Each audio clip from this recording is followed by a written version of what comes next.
जय Hind all of you. कैसे हो सारे भाई। इंडियन नेवी ने अपनी एसएससी एंट्री के लिए फॉर्म्स निकाल दिए हैं। अभी फॉर्म्स आप भर नहीं सकते हो, फॉर्म्स आप भर सकते हो 2 अगस्त से 17 अगस्त में। और इन्होंने शॉर्ट नोटिफिकेशन भी निकाल दिया है, एडवर्टीजमेंट इन्होंने क्या रखा है, ये आपको सरकारी रिजल्ट पे मिल जाएगा। लेकिन कोई दिक्कत नहीं है, हम यहाँ पे पूरा ये समझ लेते हैं। तो सबसे पहले तो मैं ये बता दूं कि ये दोनों के लिए एलिजिबल है, मेंस के लिए, वुमेन्स के लिए। और सबसे बड़ी बात है कि ये आईटी वालों के लिए है। ये ऐसा नहीं है कि ये जो है कोई भी ले सकता है बंदा। ये सिर्फ और सिर्फ कंप्यूटर साइंस, या मैं कहूँ जिनका काम आईटी सेक्टर में है, इंफॉर्मेशन टेक्नोलॉजी के सेक्टर में है, वही बंदे इसको भर सकते हैं। Understand my point. चलिए शुरू करते हैं पूरा। पहला है last date for online application, जो कि इन्होंने दे रखा है 17 अगस्त 2025। ठीक है, और डेट ऑफ ओपनिंग दे रखी है 2 अगस्त 2025। अब एप्लीकेशंस जो हैं, थोड़ा सा इसको जूम कर लेता हूँ मैं। ठीक है, देखो इसको बंद कर देता हूँ मैं और इसको थोड़ा जूम कर लेता हूँ। एप्लीकेशंस जो हैं वो मैन और वुमेन दोनों के लिए अप्लाई है, और ये शॉर्ट सर्विस कमीशन है आईटी के अंदर। और जो है इंडियन नेवी में under special naval orientation course for commencing January 2026 में कोर्स शुरू होगा, इंडियन नेवल एकेडमी केरला के अंदर। ठीक है, आईएनए एजीमाला केरला में ये शुरू होगा ये वाला कोर्स, और इंडियन नेवी का है, और ये जनवरी में शुरू होगा। एजुकेशनल क्वालिफिकेशन, पहले एलिजिबिलिटी कंडीशंस है, ये एलिजिबिलिटी कंडीशन आपको करना पड़ेगा। ठीक है, eligibility conditions. A candidate must have 60% in English in class 10th and 12th। 60 number, मतलब 100 में से 60 नंबर आने चाहिए इंग्लिश के अंदर, और 60% से ही ऊपर मार्क्स आने चाहिए। एलिजिबिलिटी क्राइटेरिया, कट ऑफ क्या निकलेगी वो तो ये वैसे तो ये लोग डिग्री की कट ऑफ निकालेंगे, 10th 12th से इनको मतलब नहीं रहेगा, बट 10th और 12th में भी 60% से ऊपर रहने चाहिए। ठीक है, और ग्रेजुएशन में एमएससी, बीई और बीटेक, एमटेक। बी का मतलब होता है बैचलर ऑफ इंजीनियरिंग। ठीक है, बीटेक, बीटेक का मतलब होता है bachelor of technology, and MTech. ठीक है, और ये सब स्ट्रीम दिख रही है, computer science and engineering, computer engineering, IT, software system, cyber security, system administration, networking, इन सब में। या फिर एमसीए विद बीसीए बीएससी, मतलब एमसीए भी करा हो सकता है, पर अकेले बीएससी नहीं होनी चाहिए। ठीक है, और बीएससी भी कंप्यूटर साइंस में या फिर आईटी में होनी चाहिए, अगर बीएससी बंदा कर रहा है तो।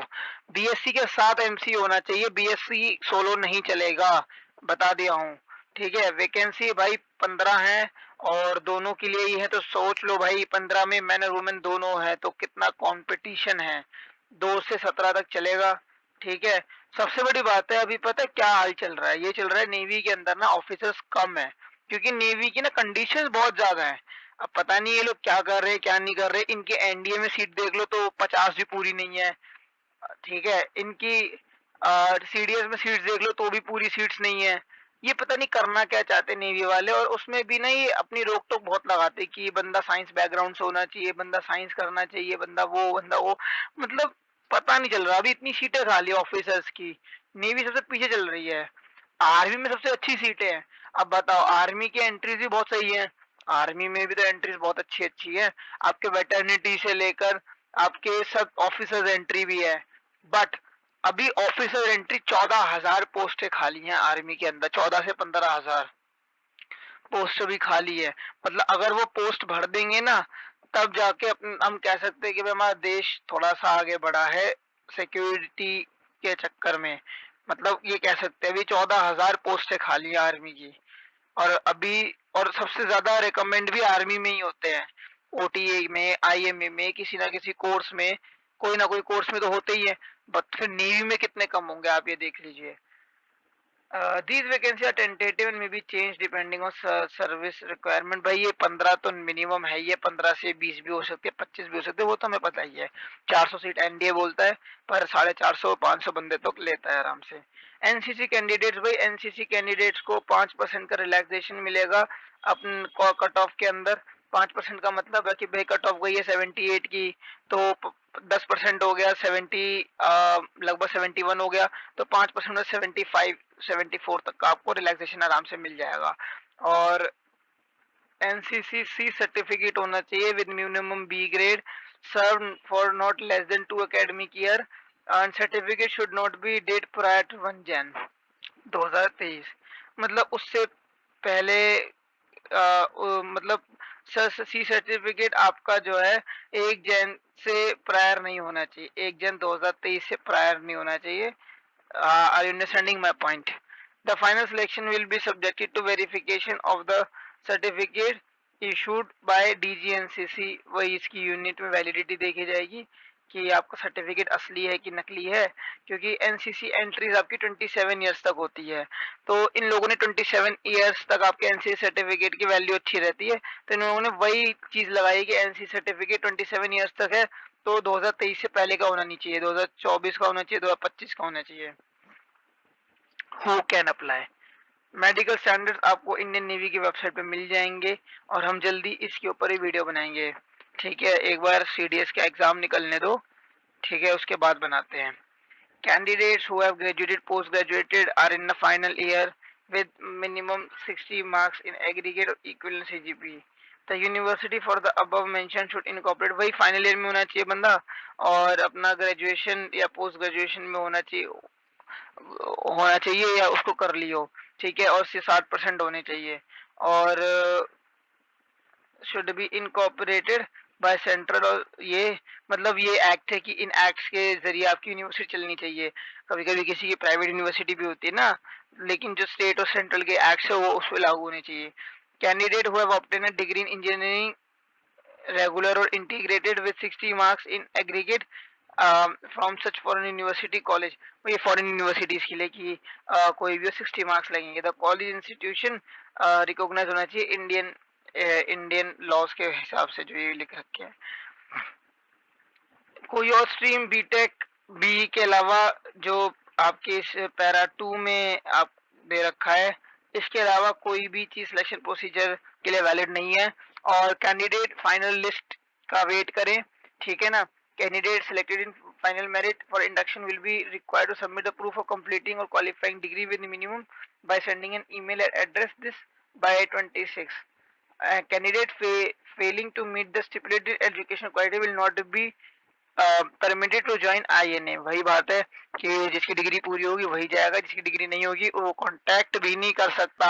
जाएगा तो बहुत दूर की बात है, कांटेक्ट भी नहीं कर सकता। No communication entertain in this regard. Short listing जो है वही मार्क्स के थ्रू होगी कि क्वालिफाइंग डिग्री में जितने नंबर आए हैं, आपको मैंने एसएससी टेक में ही बताया था, आपकी पूरी कट ऑफ निकलेगी कि भाई इतनी शॉर्ट लिस्टिंग इतने परसेंट पे हो रही है, ठीक है। बीटेक होनी चाहिए और कम से कम 5th सेमेस्टर के मार्क्स होने चाहिए, तब जाके आप उसको अप्लाई कर सकते हो, ठीक है। फाइनल ईयर में है तो 5th सेमेस्टर के मार्क्स कंसीडर करे जाएंगे, ओके। एंड पोस्ट ग्रेजुएशन में हो तो सारे मतलब क्या है इसमें, टिल प्री फाइनल ईयर, मतलब जितने भी हैं पोस्ट ग्रेजुएशन में उसका 1 साल का गिना जाएगा पूरा। वैसे चारों के गिने जाएंगे, पर जो जो फाइनल ईयर में है, जिनका लग रहा है कि फाइनल ईयर पूरा हो जाएगा, उनके 3 सेमेस्टर तक गिने जाएंगे, ठीक है। क्योंकि इन्होंने अगस्त में निकाला है, 6 महीने का एक सेमेस्टर है, तो फाइनल ईयर आपका दिसंबर तक पूरा होना चाहिए, तो 3 सेमेस्टर गिने जाएंगे, समझ गए। Change of SSB examination interview is not permissible in any circumstance. Sir मेरे को बेंगलुरु नहीं जाना, मुझे कहीं और जाना, ऐसा नहीं होगा। Candidate download call up later on receiving, वही कैंडिडेट्स को जब ईमेल मिलेगा वो अपना कॉल अप लेटर डाउनलोड कर सकते हैं इंडियन नेवी की वेबसाइट से, ठीक है, और वो कॉल अप लेटर प्रिंट करके लेके जाना है। No compensation is admissible in case of injury sustained. भाई एसएसबी के अंदर तुम्हें कुछ भी होता है, इंडियन नेवी उसके लिए जिम्मेदार नहीं होगी, तुम्हें एक बॉन्ड पे साइन भी करवाया जाएगा कि मेरे आपके फादर साइन करेंगे कि मेरा बच्चा मरता है या कुछ भी होता है तो भारतीय सरकार या भारतीय डिफेंस सिस्टम उसके लिए जिम्मेदारी नहीं उठाएगा, ना उसके जिम्मेदार होगा। एसी 3 टायर, थर्ड एसी तक के फेयर आपको मिलेगा एसएसबी इंटरव्यू में, अगर आप उसको फर्स्ट टाइम दे रहे हो तो।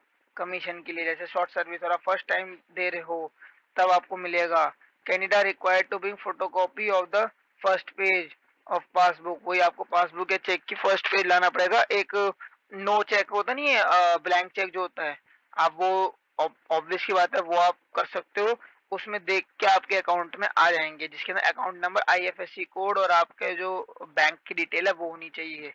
डिटेल ऑफ एसएसबी प्रोसीजर इनकी वेबसाइट पर अवेलेबल है। मेरिट लिस्ट बनेगी एसएसबी के मार्क्स पे और साथ में आपके ग्रेजुएशन के मार्क्स पे, ठीक है।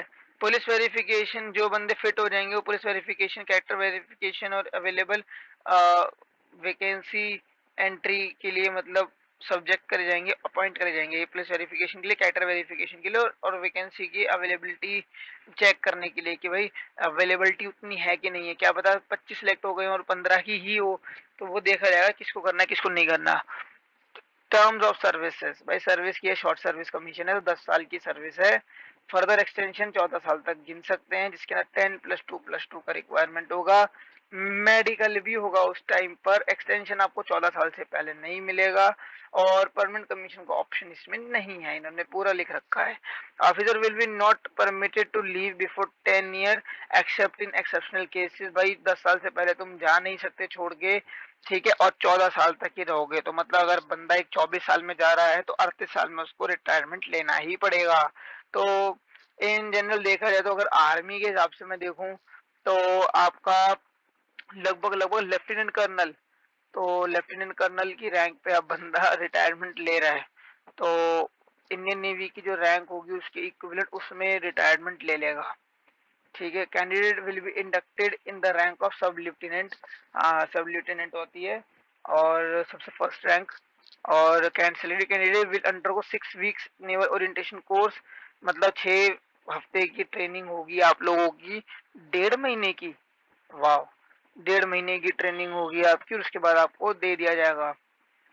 Only unmarried candidates are eligible, भाई शादी मत करना, ठीक है। और अगर कोई भी बंदा शादी के लिए मतलब शादी कर लेता है या शादी वाला पकड़ा जाता है तो उसको सर्विस से तुरंत डिस्चार्ज मिल जाएगा और उसको पूरा पे भरना पड़ेगा जितना उसने ट्रेनिंग का लिया है, जो भी कुछ किया है। If an officer voluntarily withdraws from initial training and resign from probationary period, जब अगर कोई बंदा है जो ट्रेनिंग से बाहर होता है तो अपनी मतलब ट्रेनिंग के दौरान बाहर होता है या विड्रॉ कर लेता है एडमिशन को, तो भाई उसको पूरा पैसा देना पड़ेगा ट्रेनिंग का, ठीक है। जितना उसको मिला है गवर्नमेंट से सारा वापस करना पड़ेगा और एक्स्ट्रा में जो उसकी ट्रेनिंग का खर्चा लगा है वो भी होगा। Probation period for SSB, for SSC IT officer 2 years, the probation period will commence from date of sub-lieutenant and will terminate after 2 years और completion of initial training whichever is later। हाँ मतलब आपको 2 साल के बाद कोई और रैंक मिलेगी और आपको जो है छोड़ना नहीं है, अगर छोड़ा, अगर आपने उससे पहले छोड़ा मतलब कुछ भी किया प्रोबेशन पीरियड में तो आपको सारा पे करना पड़ेगा। बेसिक पे आपका वही है 56,100 है, उसके साथ में अलग अलाउंसेस है जो कि आपको इंडियन नेवी वेबसाइट पे मिल जाएंगे। इंश्योरेंस आपका कवर होगा, ठीक है, इंश्योरेंस जितना होगा उतना आपका सारा कवर हो जाएगा। All officers and cadets would be compulsory be the member of naval group insurance scheme as revise and approved for insurance cover as contribution basis. Gratuity और लीव एंटाइटलमेंट्स और ड्यूटीज ऑफ ऑफिसर, ये सब आपको Indian navy की website पे मिल जाएगा। और apply कैसे करना है, इंडियन नेवी की वेबसाइट पे जाना है, आपको उसमें रजिस्ट्रेशन करना है, उसकी विंडो खुलेगी और अपना टाइम खर्च करे बिना, फालतू का टाइम खर्च करे बिना आपको अपनी चीजें ये सब लिखनी पड़ेगी, जो भी वो पूछेंगे 10th की 12th की और आपके आधार कार्ड की चीजें जो भी पूछेंगे वो सब आपको भरनी पड़ेगी। फिर आपको सारे डॉक्यूमेंट्स जमा करवाने पड़ेंगे ऑनलाइन और उन जेपीजी फॉर्मेट्स में आपका एनसीसी सर्टिफिकेट, आपकी ग्रेजुएशन के सारे सर्टिफिकेट्स, सारी मार्कशीट्स आपको सब जमा करवानी पड़ेगी और उसके बाद आपको अपना एप्लीकेशन का प्रिंट आउट निकालने कि आपने एप्लीकेशन सबमिट कर दिया और फिर आपको वो एसएसबी इंटरव्यू लेके जा रहे हैं। If any scan document is not legible or readable for any reason the application will be rejected। भाई स्कैन करना तो अच्छे कैमरे से करना, बेकार कैमरे से मत करना। the application once submitted will be final and no request for amendment or change। भाई जो एप्लीकेशन सबमिट करोगे फाइनल होगा, ऐसा नहीं होगा कि सर मेरे को दूसरी उसमें जाना है, सर मैंने गलती से गलत डॉक्यूमेंट दे दिया, ऐसा कुछ नहीं होगा। तो अपने इंस्ट्रक्शंस को रीड कर लेना, ठीक है। और आपका जो कैंडिडेट कैंसिल हो सकता है अगर कुछ भी चीज़ गलत पाई जाती है और नारकोटिक्स और किसी भी ड्रग्स का यूज करना एसएसबी के अंदर या अपनी बॉडी के अंदर, भाई ये खतरनाक है और ये जो है बिल्कुल अच्छा नहीं है। आपका ये कैंडिडेचर डिलीट कर सकता है और आपको जो है आपके ऊपर कार्रवाई भी हो सकती है कोई पुलिस की या नारकोटिक डिपार्टमेंट की। ठीक है, the candidate is subject to subsequent scrutiny scrutiny and application will be rejected if found ineligible और इनवैलिड। भाई आप कैंडिडेट है वो अपनी एप्लीकेशन रिजेक्ट करवा लेगा और उसको गिल्टी फाउंड करवा जाएगा अगर वो मतलब इनवैलिड निकला हर किसी पॉइंट पे।